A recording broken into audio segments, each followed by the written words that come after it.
কাকা মাছ ধরছি। দেখেছেন সেটা কি? কি এটা? কোচ। কি হয় এটা দিয়ে?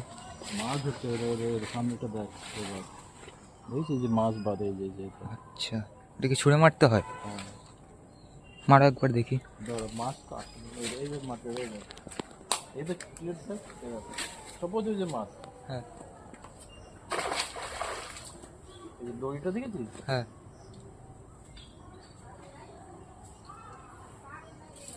আচ্ছা।